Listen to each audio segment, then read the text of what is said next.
kaifa yutasawwar an yahjubahu syai'un wa huwa alladhi dhahara bi kulli syai'.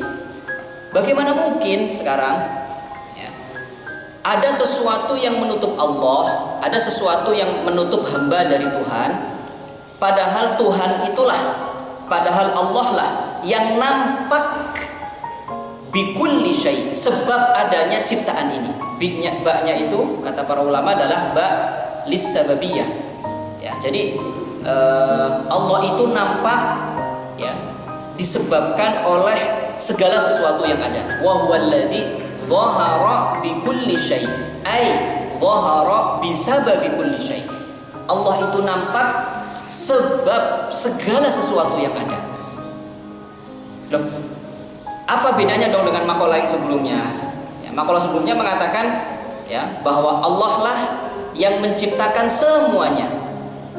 Sekarang katanya bahwa Allah lah yang menampakkan semuanya di makalah sebelumnya. Di makalah ini Allah lah yang nampak sebab semua makhluk yang ada. Ini bagaimana perbedaan dengan makalah sebelumnya apa? Kalau makalah sebelumnya itu lebih fokus bahwa Allah ini sebagai pencipta alam yang tadinya tidak ada menjadi ada. Al-khara kulla syai' ay akhraja hadhil mukawwinat minal adami ilal wujud. Ya, jadi Allah inilah sang pencipta, sehingga ketika kita melihat aslu khalqi hadzal mukawwanat, awal penciptaan alam ini, kita harus langsung ingat terhadap mujid, penciptanya. Ya. Terus makalah yang selanjutnya adalah Allah zat yang maha nampak sebab dari segala sesuatu yang ada ini. Ya. Jadi ketika alam ini sudah diciptakan, berarti sekarang kita fokusnya ke dimensi di mana alam sudah diciptakan. Kalau makalah sebelumnya fokusnya ke dimensi di mana alam ini belum diciptakan. Kemudian Allah ciptakan, tadinya tidak ada menjadi ada. Nah, sekarang alam setelah diciptakan, ya, segala aturan hukum alam yang ada di ciptaan itu, yang ada pada mukawwanat ini, semuanya bisa menunjukkan kepada Tuhan juga, bisa menunjukkan kepada Allah juga. Jadi sebab aturan yang ada pada alam semesta ini bisa mengingatkan kepada Tuhan, atau itulah yang membuat Tuhan itu seharusnya nampak di mata semua manusia tanpa terkecuali. Bagaimana penjelasannya? Mungkin kita bisa melihat dari contoh-contoh yang sangat besar. Bayangkan misal bumi, ya, kedekatan bumi dengan matahari. Seandainya bumi ini ketika sudah diciptakan ini kan ada, ketika bumi ini jauh dekatnya dia dengan matahari tidak terukur, bumi ini bisa hancur. Dan di bumi tidak mungkin ada kehidupan. Kedekatan matahari dulu dengan bumi itu selalu teratur sampai sekarang. Bayangkan kalau bumi ini lebih dekat lagi dengan matahari, kayak apa panasnya bumi itu.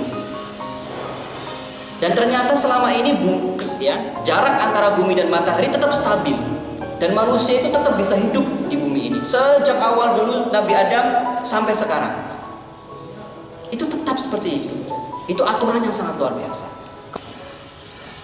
Bagaimana ketika kita melihat misal angin sekarang bertiup, ya, habbatir rih, ketika angin bertiup dari kiri ke kanan, ya, dan angin sejak dulu juga tidak pernah berhenti, terus adanya angin, gitu.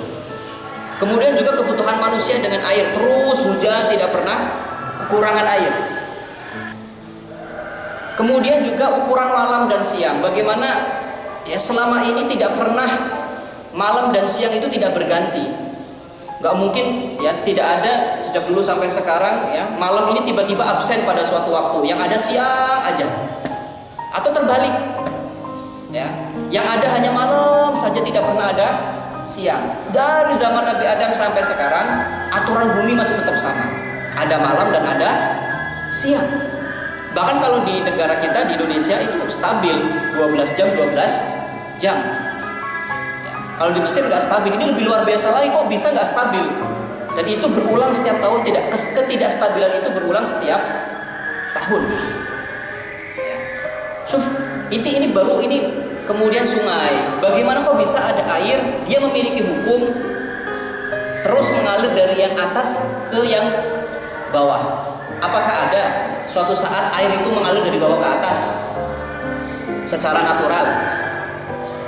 Saya bilang secara natural karena air itu mungkin mengalir dari bawah ke atas, tapi itu tidak natural ya. Itu semuanya karena ada gaya gravitasi. Bagaimana manusia ini terus bisa berjalan di atas tanah? Itu karena ada gaya gravitasi. Bayangkan gaya gravitasi itu dicabut dari bumi, dan nyatanya selama ini tidak pernah dicabut, terus seimbang, stabil, sehingga manusia terus bisa berjalan di atas tanah, di atas bumi. Syuf, itu adalah ya, ketika kita melihat, merenungi ya, dan melihat dengan detail, dengan dalam, kita akan bisa melihat itu semuanya ya. Melihatnya jangan hanya dengan mata, dengan bil basar, dengan mata zahir, tapi harus dengan bil basirah, dengan mata batin ya, artinya dengan mata batin bagaimana? Lihat, direnungi. Setelah direnungi, tidak mungkin ada sesuatu yang sangat mubdi', sangat indah, sangat ya, indah seperti itu, badi' ya. Kemudian kok setelah kita melihat itu semuanya, kita tidak teringat siapa penciptanya, siapa kreatornya.